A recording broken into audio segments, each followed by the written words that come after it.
At exactly 11:47 p.m., Daniel Okafor received a photograph from a number he did not recognize. He almost deleted it. He had been lying on his couch in his apartment in Lekki, half watching television and scrolling through his phone. It was late, and he had work in the morning.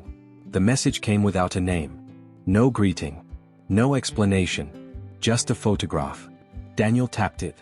And everything inside him went still.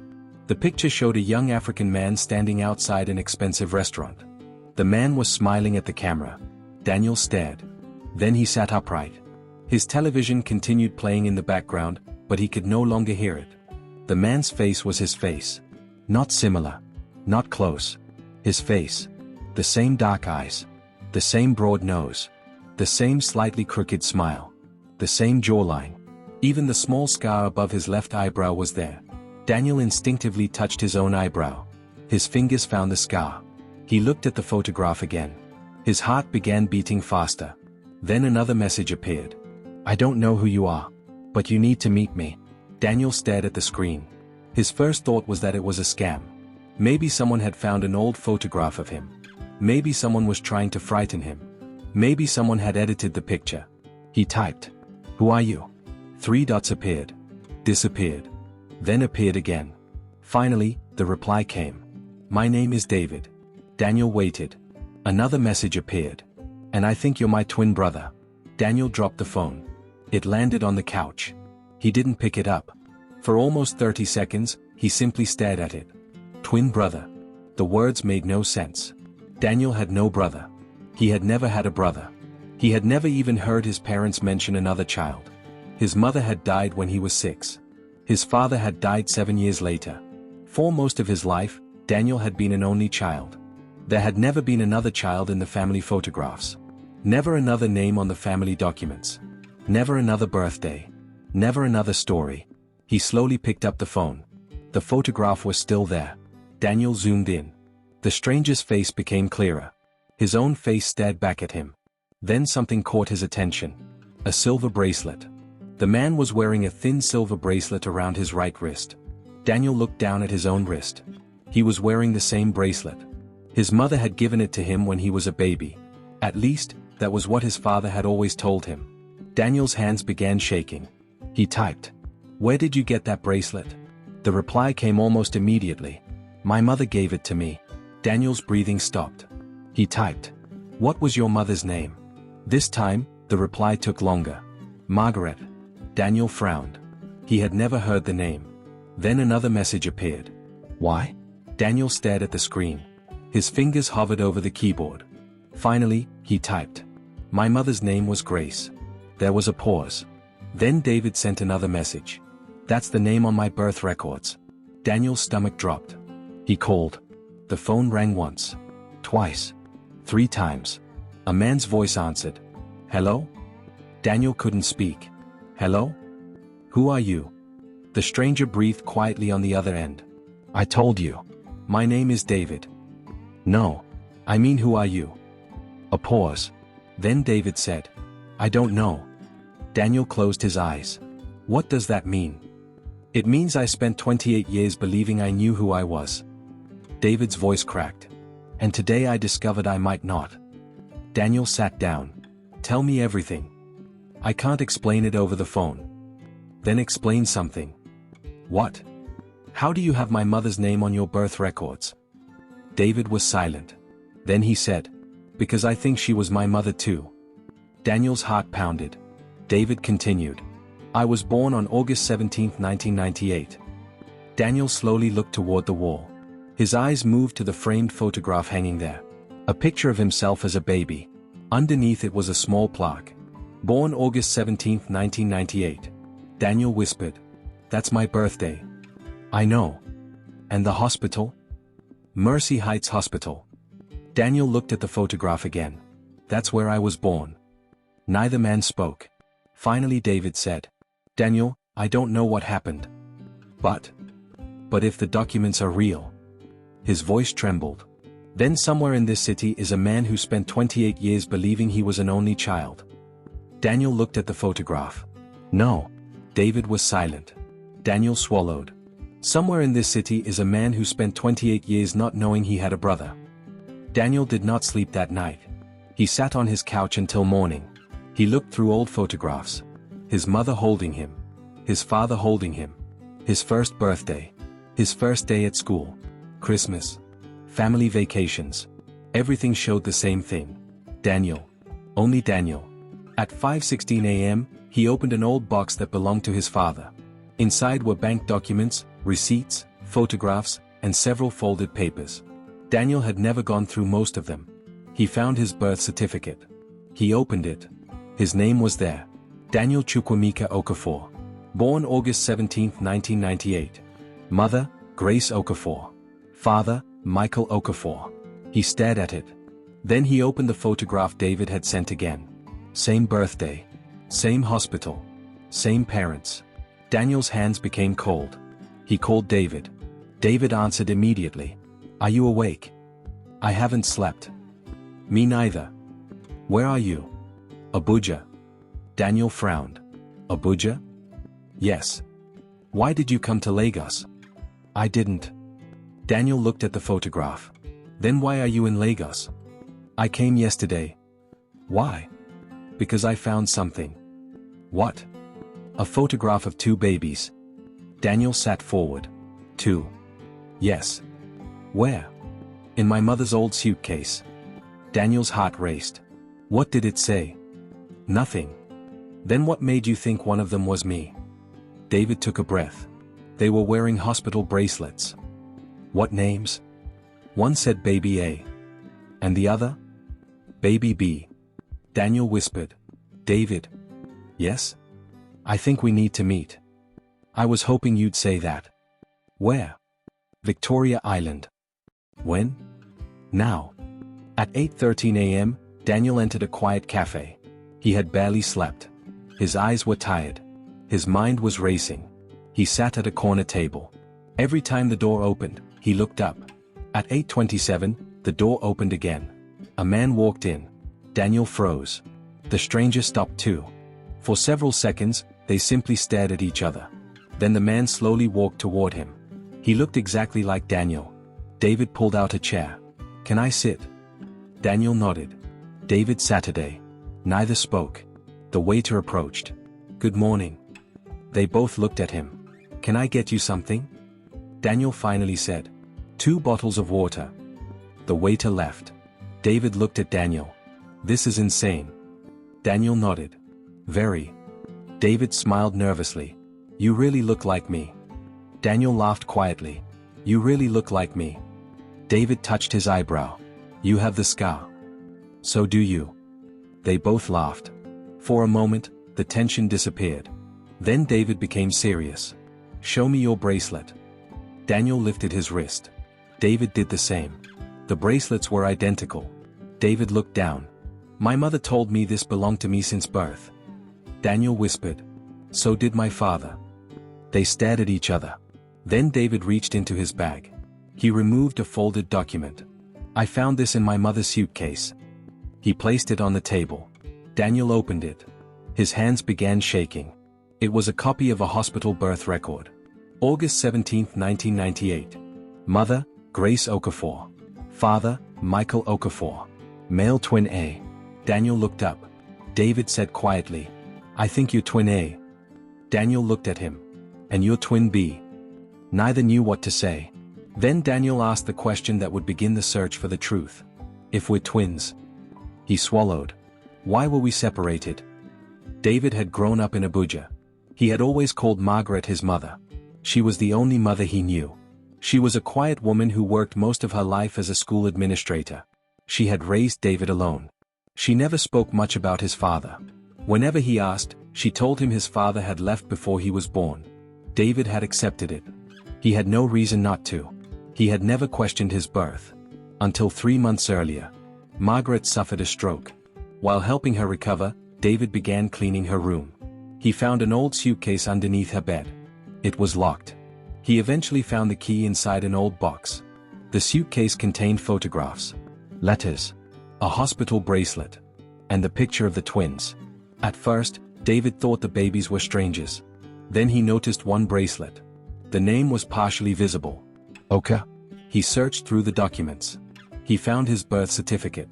The name of his mother was listed as Grace Okafor, not Margaret. That was impossible. He confronted Margaret. She cried. She told him she had been afraid. But before she could explain everything, another document fell from the suitcase. It contained Daniel's name. David had searched for him. That was how the photograph ended up on Daniel's phone. Now they were sitting together.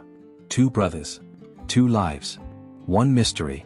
Let's start with our mothers, Daniel said. David nodded. My mother is still alive. Margaret. Yes. What does she know? I don't know. Daniel looked at him. You haven't asked her? I tried. What happened? She told me she was afraid. Afraid of what? She wouldn't say. Daniel leaned back. Then we need to talk to someone else. Who? The hospital. David shook his head. Mercy Heights. Yes. It's not the same hospital anymore. I know. But the old records might still exist. Daniel nodded. Then we find them. Mercy Heights had changed. The old building had been demolished years earlier. A new private hospital stood in its place. Daniel and David spent 2 days making calls. Most people told them the records were too old. Some said the archives had been transferred. Others said the records no longer existed. Then Daniel found a name. Mrs. Adebayo. She had worked as a nurse at the old hospital in 1998.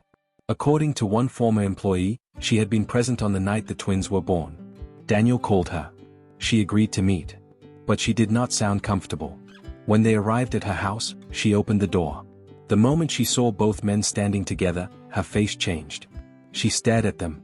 Then she whispered, "You found each other." Daniel felt a chill. "You knew?" Mrs. Adebayo stepped aside. "Come inside." They sat in her living room. She looked at them for a long time. "You boys were born 28 years ago." David nodded. "We know. You were born 23 minutes apart." Daniel leaned forward. "Why were we separated?" Mrs. Adebayo looked at her hands. "That is the question I have been afraid to answer for almost 3 decades. Mrs. Adebayo remembered the night clearly. It had been raining heavily. Grace had been in labor for hours. Michael had been pacing outside the delivery room. When the first baby was born, he cried with happiness. Then, 23 minutes later, another baby was born. Twins. 2 boys. Grace was exhausted. But she smiled when she heard them cry. Mrs. Adebayo remembered Grace asking, "Are they both healthy?" "Yes." "Both?" "Yes." Grace smiled. "Thank God." But there was a problem. The hospital administrator, Dr. Samuel Cole, had arrived. He was a friend of Michael. He told Michael there was a complication. One of the babies needs to be transferred. Michael panicked. "What happened?" "He has a medical issue." "Is he dying?" "No." "Then why transfer him?" "Because we don't have the equipment." Michael signed the papers. Mrs. Adebayo remembered the moment. One baby was taken away. The other remained. Grace was still unconscious. By the time she woke, the baby was gone. She asked, "Where is my other son?" Dr. Cole told her. "He didn't survive." Grace refused to believe him. She demanded proof. They showed her a false document. She cried for days. Michael tried to comfort her. But something inside him had changed. He knew there had been 2 babies. He had seen them. He had held them. But he had been told one was dead. And he believed the hospital. At least for a while. Then Grace began asking questions. She noticed that the hospital's story did not make sense. She asked why there was no body. Why there was no burial. Why there was no medical report. Why the records had been changed. She began investigating. That was when Dr. Cole threatened Michael. Mrs. Adebayo remembered the threat. "He told your father that if he continued asking questions, he would destroy his business." Daniel stared. "What business?" "Your father was trying to start a construction company." Daniel had never known. He owed Dr. Cole money. "How much?" "A lot." David asked. "So my father chose money over his son?" Mrs. Adebayo shook her head. "No." She looked at him. "He chose fear." Dr. Samuel Cole had been involved in an illegal adoption network. He used his position at the hospital to connect newborn children with wealthy families willing to pay large sums. The twins were never supposed to become a public secret. One child had been intended to go to a wealthy couple. But before the arrangement was completed, the couple changed their minds. The baby had already been removed from the hospital. Dr. Cole could not simply return him.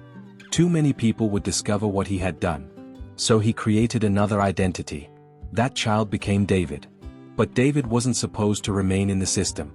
He was supposed to disappear into another family. That family was Margaret's. Margaret had recently lost a newborn child. She was devastated. Dr. Cole told her that another mother had abandoned her baby. Margaret accepted him. She believed she had been given a second chance. She called him David. She raised him. She loved him. And she never knew she had been lied to. Daniel stared at Mrs. Adebayo. So my brother wasn't kidnapped for money directly? No. Then why? To hide the illegal adoption. Daniel looked at David. David was staring at the floor. What happened to the family that was supposed to adopt him?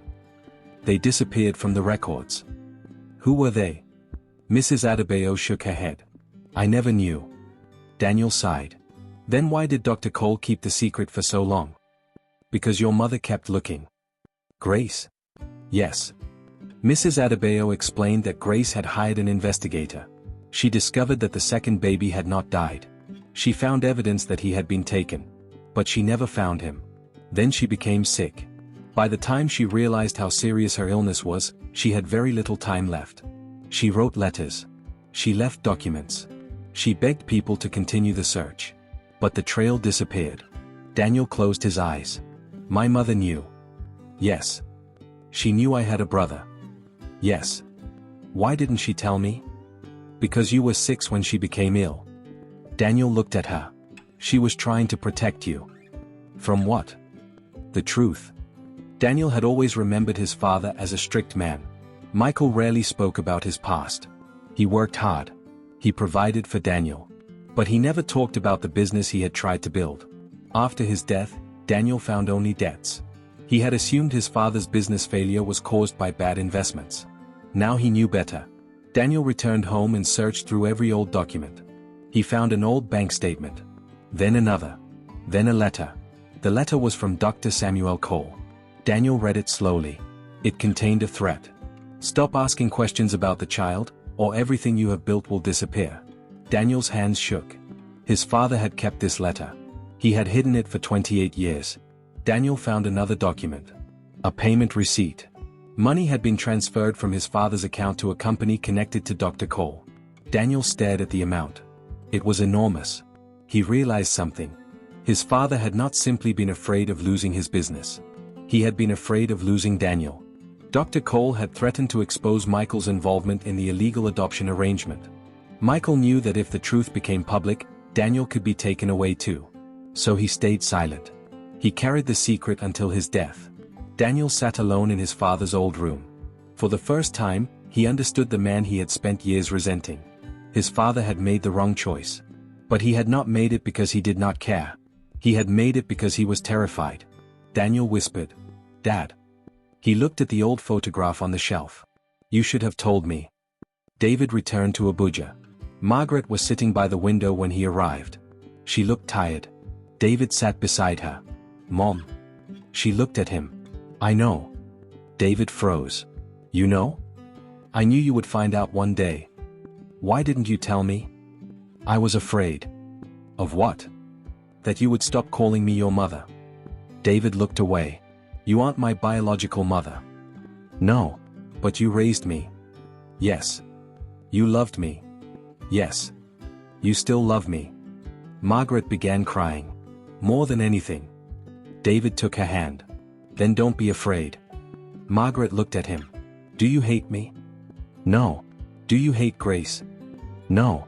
"Do you hate your father?" David was silent. "I don't know." Margaret squeezed his hand. "You have every right to be angry." "I am angry." "I know. But not at you." Margaret began to cry. David leaned forward and hugged her. "You are my mother." She cried into his shoulder. "But I have another mother too." Margaret nodded. "I know." "Did Grace ever contact you?" "No." "Did you know her?" "No." "Then how did you get me?" Margaret hesitated. "A man came to me." "Dr. Cole?" She nodded. He told me the baby had been abandoned. Did you pay him? No. Did he tell you anything about my birth? He said you had no family. David looked down.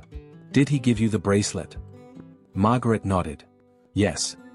David looked at the silver bracelet around his wrist. What did he say? That it belonged to you. David closed his eyes. The bracelet had never been Margaret's gift. It had belonged to his biological family. A tiny piece of the truth had survived 28 years. Daniel and David eventually discovered that Dr. Cole had a son, Patrick Cole. Patrick was now a successful lawyer. They contacted him. He agreed to meet. When Patrick saw them together, he immediately understood. My father talked about you. Daniel's expression hardened. What did he say? Patrick sighed. He called you the twins. David stared. You knew? I knew there were twins. Did you know we were alive? No. What did he tell you? Patrick opened a briefcase.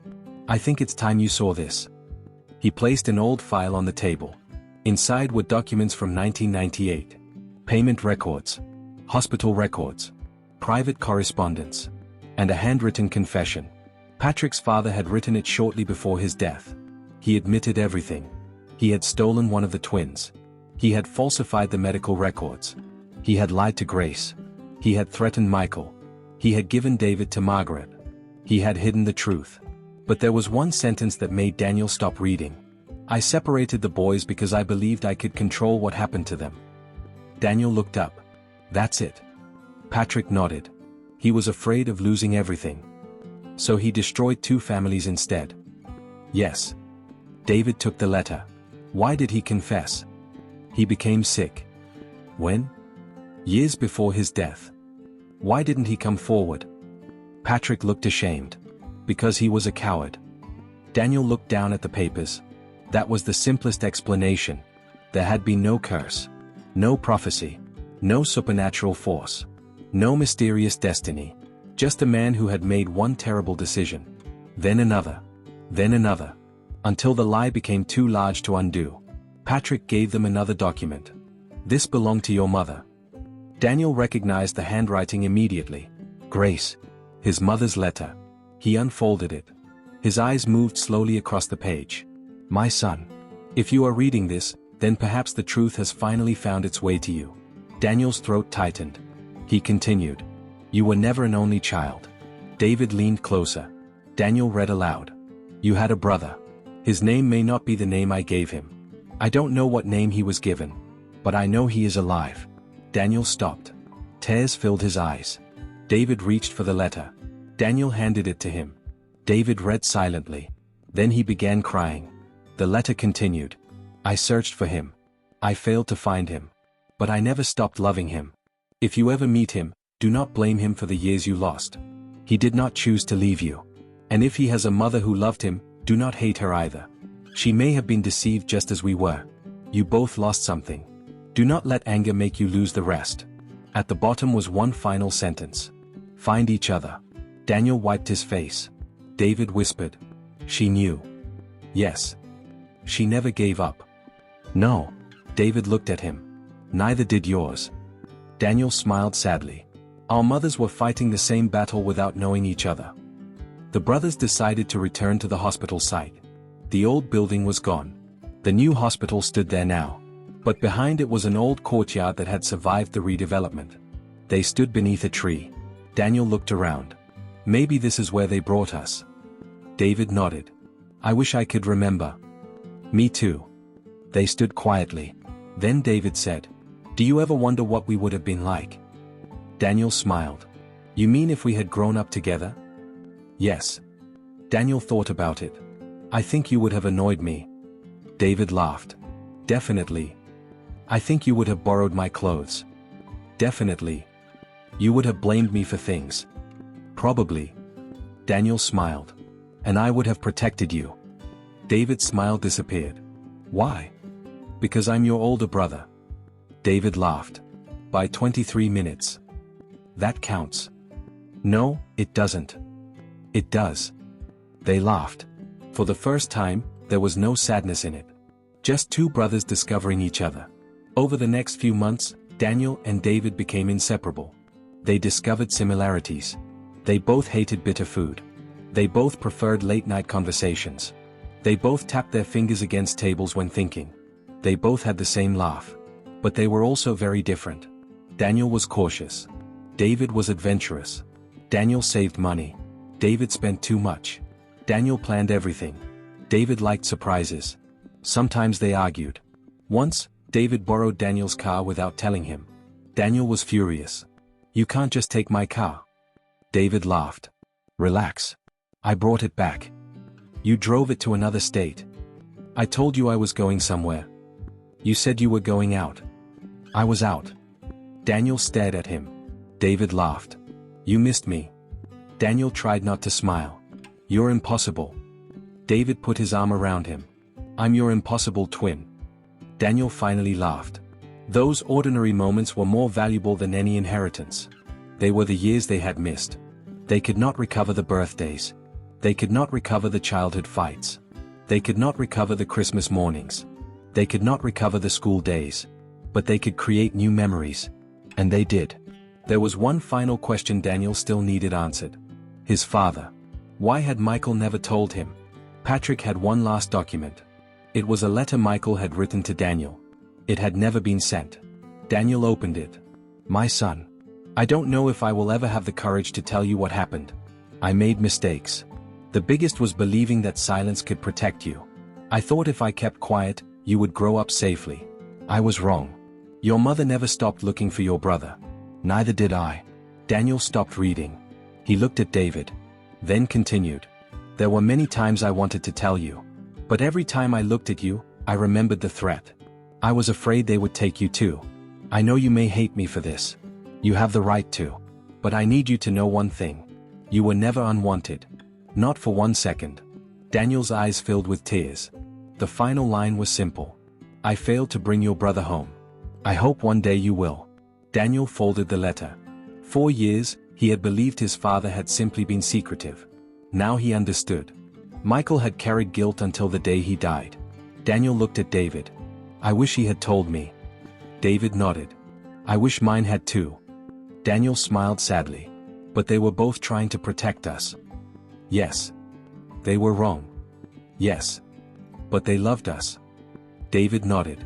"Yes." David eventually brought Margaret to Lagos. He was nervous. He did not know how she would react to Daniel. When Daniel walked into the room, Margaret stood. She looked at him. Then she began crying. "You look like your mother." Daniel froze. No one had said that to him in years. "You knew her?" "No." Margaret shook her head. "But I saw her once." "When?" "The night you were born." Daniel stared. Margaret explained that she had been at the hospital that evening. She had been there because she had lost her own baby. She remembered seeing Grace. She remembered seeing the twins. She remembered seeing Michael. Then Dr. Cole approached her. He offered her a child. She believed he was giving her a second chance. She never knew that the child belonged to Grace. Daniel walked toward her. "You didn't know." "No." "You didn't steal him." "No." "You raised him." "Yes." Daniel smiled. "Then thank you." Margaret broke down. "I am sorry. You don't have to be. I should have known. So should everyone else." David stood between them. He took both their hands. For the first time, the two families stood together. Not because everything was perfect, but because the truth had finally replaced the lie. A year later, Daniel and David created a small organization. They called it the Second Chance Foundation. Its purpose was to help people who had lost relatives through false identities, missing birth records, adoption fraud, or hospital mistakes. They started small. 1 office. 2 employees. A few volunteers. But the stories began coming. A woman searching for her biological mother. A man who discovered his birth certificate had been altered. A family looking for a child who disappeared from a hospital decades earlier. Daniel and David listened. They understood. Because they had been those people. They had spent 28 years living with a question they didn't know how to ask. One evening, after the office closed, Daniel and David sat outside. The city lights stretched across the distance. Traffic moved along the road. People hurried home. Life continued around them. David looked at Daniel. "Do you ever think about the first night we met?" Daniel smiled. Every day. What were you thinking? That someone had hacked my phone. David laughed. And when you saw me? I thought I was hallucinating. David laughed harder. I thought the same thing. They sat quietly. Then David asked, "Do you regret finding me?" Daniel looked at him. "No. Not even once." "Never." David nodded. "Me neither." Daniel looked at his brother. "We lost 28 years."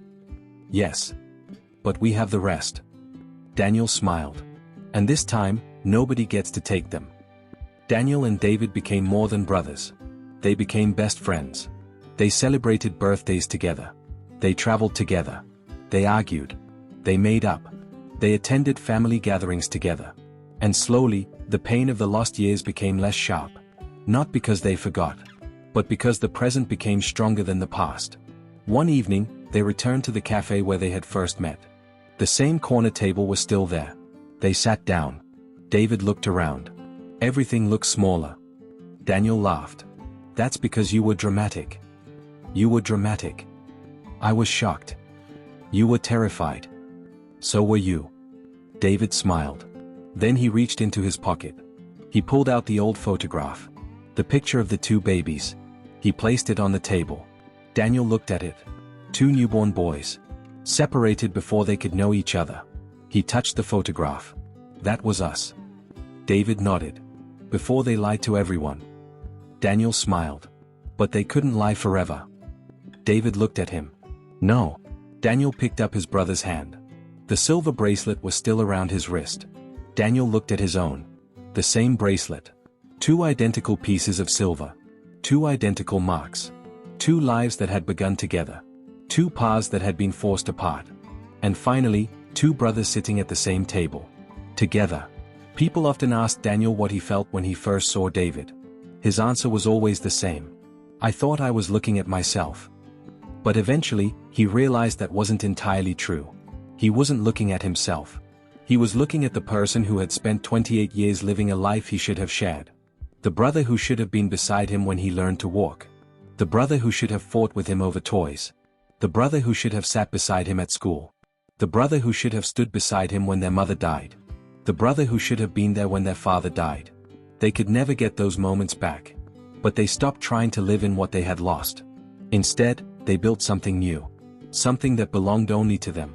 Their story was not really about a hospital. It was not about money. It was not even about the people who had lied. It was about what happened after the truth came out. Two brothers could have chosen anger. They could have blamed each other. David could have blamed Daniel for the life he never had. Daniel could have blamed David for the years they lost. But neither did. They understood something important. Neither of them had chosen the separation. They had both been children. Both victims. Both waiting for the truth. And when the truth finally arrived, it did not give them their childhood back. It gave them something else. A choice. The choice to stop allowing the people who separated them to control the rest of their lives. The choice to forgive without pretending the past had never happened. The choice to love the mothers who had been deceived. The choice to understand a father who had been too afraid to speak. And most importantly, the choice to become brothers. Not just by blood, but by everything that came after. Because sometimes the greatest tragedy is not losing someone. It is spending years believing they were never there. And sometimes the greatest miracle is not finding someone. It is realizing that after all the years, all the lies, all the distance, and all the pain, they were still waiting to find you too. 28 years after two babies were separated at birth, two men finally stood together. They had different childhoods, different memories, different mothers, different lives. But they shared one beginning. And now they shared the rest. The twins had finally come home. And this time, no one could separate them again. Thank you for watching.